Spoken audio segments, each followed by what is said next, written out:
정부가 LH 사태로 주춤했던 주택 공급 정책에 고삐를 조이고 있습니다. 이번 주만 해도 2개의 후속 대책이 연이어 발표됐는데요.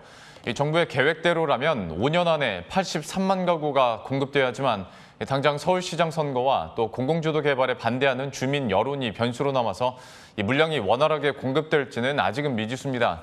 관련한 내용은 윤석진 기자와 함께 이야기 나눠보도록 하겠습니다. 일단 정부의 개발 후보지가 하나둘씩 공개가 되고 있지 않습니까? 1차 후보지가 어디가 됐는지 이것부터 한번 내용 정리해보죠. 네, 어제 국토교통부는 영등포구와 금천구, 그리고 도봉구, 은평구 등 총 4개의 구의 21곳에 도심주택 공공주택 복합사업의 첫 후보지를 선정했습니다. 이 사업은 역세권 중공업지역과 빌라 같은 저층 주거지에 LH 같은 공공기관이 주도해 용적률 인센티브를 얻어서 고밀 개발하는 것입니다. 국토부는 민간 개발이 힘들었던 노후 지역을 지원해 판교 신도시에 맞먹는 대규모 주택단지를 조성한다는 계획입니다.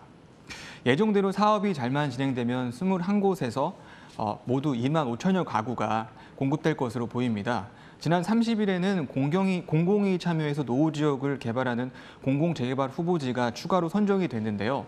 국토부는 서울 장이 8구역 등 역세권 16곳에서 주택 2만 가구를 공급할 계획입니다.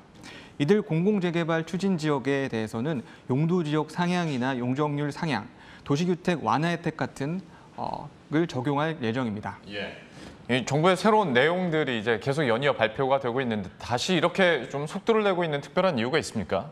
네, 집값 안정세를 확실하게 구축하려는 것이 목적입니다. 최근 들어 서울 아파트 매매 가격은 상승세가 한풀 꺾였습니다. 이사 대책이 발표된 후 2월 둘째 주부터 7주 연속으로 하락 또는 보합세를 유지했는데요. 상승폭이 다소 줄었을 뿐 마이너스로 전환된 것은 아니라서 아직 대세 하락을 논할 단계는 아니라는 지적입니다. 그러나 정부가 지난달 초부터 계속해서 공급 시그널을 흘리고 있고요. 그러면서 가격 상승세가 완화되고 있습니다. 이후 하락세로 전환될 가능성이 높아진 것은 사실인데요. 윤성원 국토부 1차관의 발언을 직접 들어보도록 하시겠습니다. 현재의 집값이 고평가되어 있으며 시중 금리 상승 등으로 인해 중장기적으로 자산 가격 조정이 불가피하다는 견해가 점차 힘을 얻어가고 있습니다. 정부는 주택시장이 조기에 확고한 안정세로 전환될 수 있도록 더욱 빠른 속도로 공급 대책을 추진해 나가겠습니다. 자, 이렇게 대책들이 나오고 있는데 이제 뭐 후보지 선정한 거에 불과하고 이제 시작이라고 볼 수가 있을 텐데 후보지에 해당하는 그 토지주들의 그 동의도 있어야 되는 거 아닙니까? 결국 이게 돼야 뭔가 사업이 이루어지는 건데 좀 분위기가 어떻습니까? 네, 맞습니다. 말씀하셨다시피 정부가 주도하는 공공재개발 사업은 토지주들의 일정 수 이상의 동의를 해야 진행이 가능합니다. 도심 공공주택 복합사업의 경우에는 전체 토지주의 10%의 동의를 얻으면 예비구역으로 선정이 되는데요. 이게 끝이 아닙니다. 이후 3분의 2 이상의 동의율을 확보해야 사업구역으로 지정되고 그 이후에 LH 같은 공공기관이 사업에 착수할 수 있게 되는 것인데요. 토지주의 동의가 절실한 만큼 국토부는 용도지역 종상향과 규제 완화 등의 인센티브를 제시했습니다. 국토부는 토지주가 사업에 참여하면 민간 재개발 사업보다 수익률이 평균 29%포인트가량 증가한다고 선전하기도 했습니다. 그러나 전문가들은 실제로 공공개발에 성공한 롤모델이 나오는 것이 급선무라는 입장인데요. 직접 설명을 들어보시겠습니다.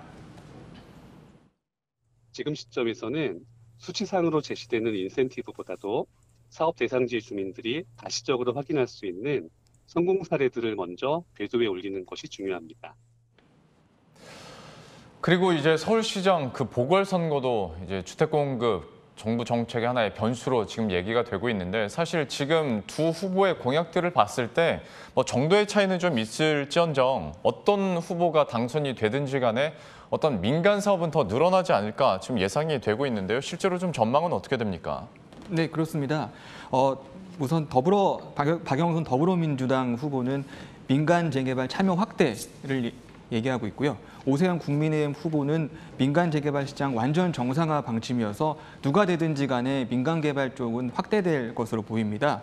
민간 재개발 재건축이란 선택지가 하나 더 생겨난 만큼 토지주들 입장에서는 굳이 공공주도 개발을 고집할 이유가 사라졌기 때문인데요. 공공주도 사업과 민간주도 사업을 양쪽에 놓고 저울질하다가 민간 재개발 재건축 쪽으로 갈아탈 가능성이 있습니다. 이 때문에 이사 공급 대책이 본궤도에 오르기 전부터 추진 동력을 상실할 것이란 우려도 나오는 상황입니다. 예. 지금까지 윤석진 기자와 함께했습니다. 잘 들었습니다.